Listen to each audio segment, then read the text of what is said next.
Évangile de Jésus-Christ selon saint Marc. Vendredi, 3e semaine de Carême. Une scène simple se déroule, mais elle contient une vérité capable de transformer toute une vie. Un homme s'avance vers Jésus. Ce n'est pas un ennemi. Ce n'est pas quelqu'un venu provoquer. C'est un chercheur, un scribe. Un homme habitué aux textes sacrés, aux règles, aux débats. Pourtant, malgré tout ce savoir, une question brûle encore en lui.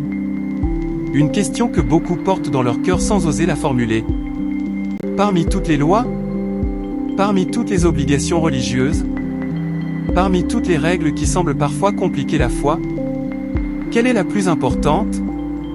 Autrement dit, qu'est-ce que Dieu attend vraiment de l'être humain? Cette question traverse les siècles. Elle traverse aussi ta vie aujourd'hui. Car il arrive souvent que l'on fasse beaucoup de choses au nom de Dieu, sans savoir si l'on touche vraiment l'essentiel. On peut prier sans aimer. On peut aller au temple ou à l'église sans que le cœur soit transformé. On peut respecter des traditions religieuses tout en gardant de la dureté envers les autres. Le scribe s'approche donc de Jésus avec une soif de clarté. Il ne cherche pas une longue liste de règles. Il cherche la lumière. Et la réponse de Jésus est étonnamment simple. Jésus ne commence pas par un commandement compliqué. Il commence par un appel. Écoute. Écoute, Israël. Ce mot est déjà une invitation profonde. Car beaucoup parlent de Dieu, mais peu prennent vraiment le temps d'écouter Dieu. Dans le bruit du monde, dans la pression de la vie quotidienne, dans les inquiétudes, dans les ambitions, dans les distractions, la voix de Dieu devient parfois lointaine. Et pourtant, tout commence par l'écoute. Lorsque l'on cesse un instant de courir, lorsque l'on laisse tomber les bruits inutiles, lorsque le cœur s'ouvre enfin, alors la présence de Dieu devient réelle. Jésus rappelle ensuite une vérité fondamentale. Le Seigneur notre Dieu est l'unique Seigneur. Cette phrase semble simple, mais elle remet tout en ordre. Car dans la vie, beaucoup de choses prennent la place de Dieu sans que l'on s'en rende compte. L'argent peut devenir un maître. La réussite peut devenir un maître. La peur du regard des autres peut devenir un maître. Même nos blessures, parfois, dirigent nos décisions. Petit à petit, ces choses occupent le centre de notre cœur.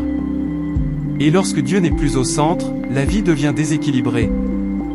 On se fatigue pour prouver sa valeur. On se compare sans cesse. On cherche la reconnaissance des autres comme si elle était la clé du bonheur. Mais aucune de ces choses ne peut remplir l'âme. Jésus rappelle donc l'essentiel. Dieu est unique. Il est la source. Il est l'origine. Il est le sens profond de l'existence. Et lorsqu'un cœur retrouve cette vérité, tout commence à s'aligner. Puis Jésus prononce les mots qui résument toute la foi.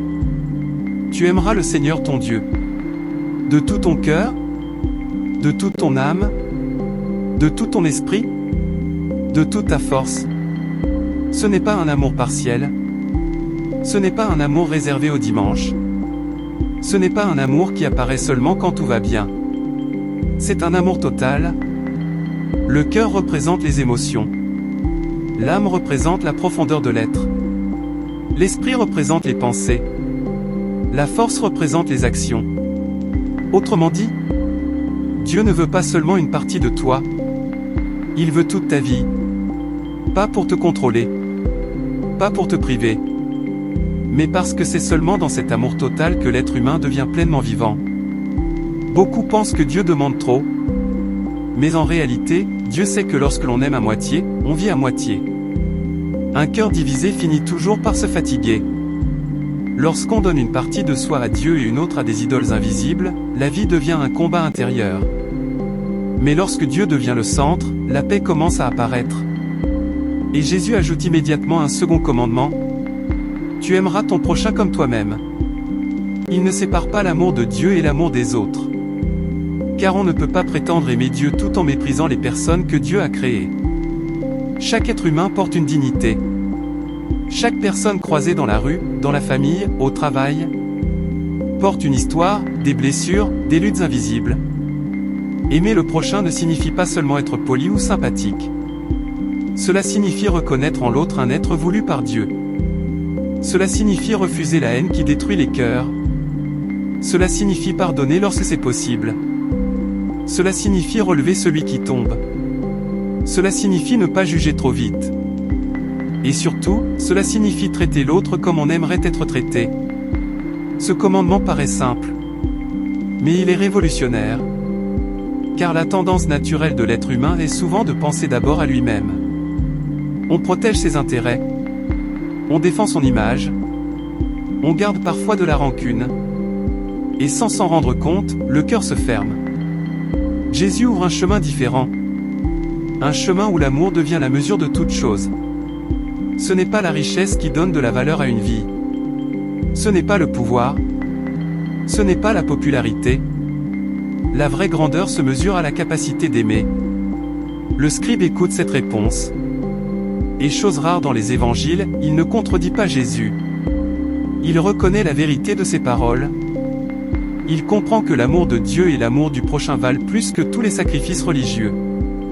Cette phrase est très forte. Car à l'époque, les sacrifices dans le temple étaient considérés comme essentiels. Mais le scribe comprend que Dieu ne cherche pas seulement des gestes religieux. Il cherche un cœur transformé. On peut offrir beaucoup de choses à Dieu, sans lui offrir son cœur. On peut faire des prières, sans que la vie change. On peut multiplier les actes religieux, sans devenir plus humain. Mais lorsque l'amour habite vraiment une personne, tout change. Les paroles deviennent plus douces. Les réactions deviennent plus justes. Le regard sur les autres devient plus lumineux. Et Jésus voit que ce scribe a compris quelque chose de profond.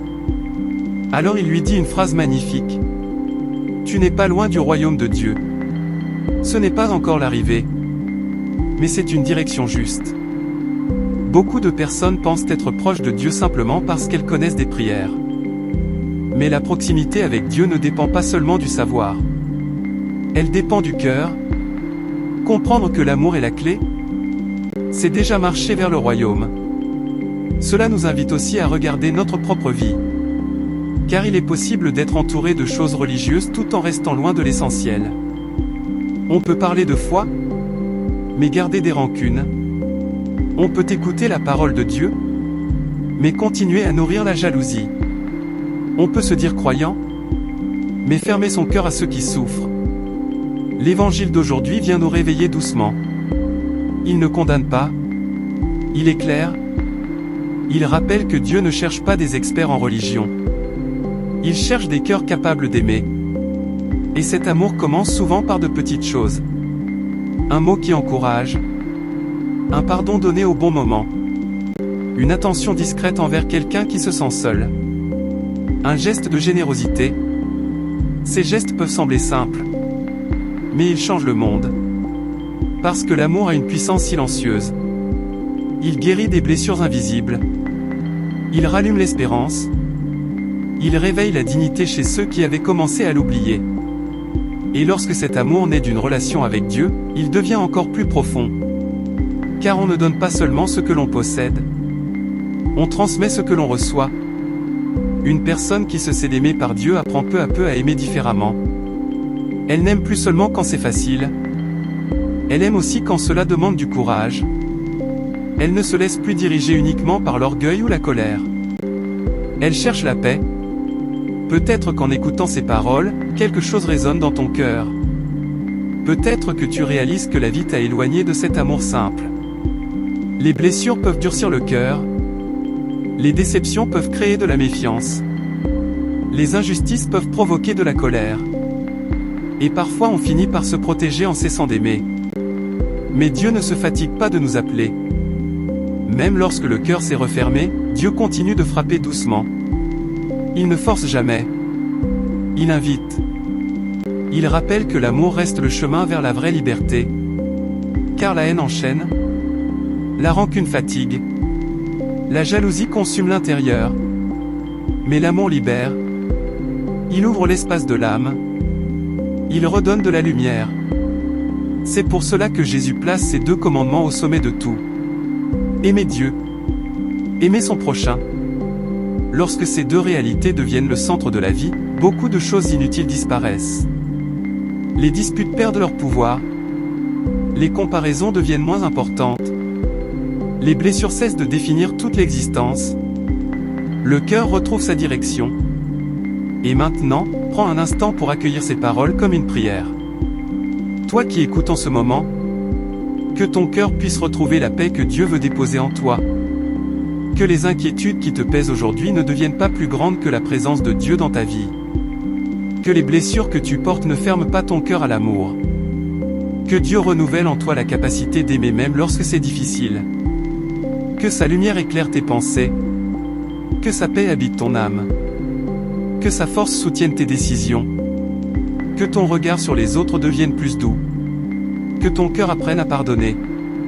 Que tes paroles deviennent une source de vie pour ceux qui t'entourent. Et que chaque jour, même dans les petites choses, tu avances un peu plus vers ce royaume que Jésus a annoncé. Que ton cœur découvre la joie d'aimer Dieu de tout ton être. Et que cet amour transforme ta manière de vivre, de parler, de regarder le monde. Acclamons la parole de Dieu.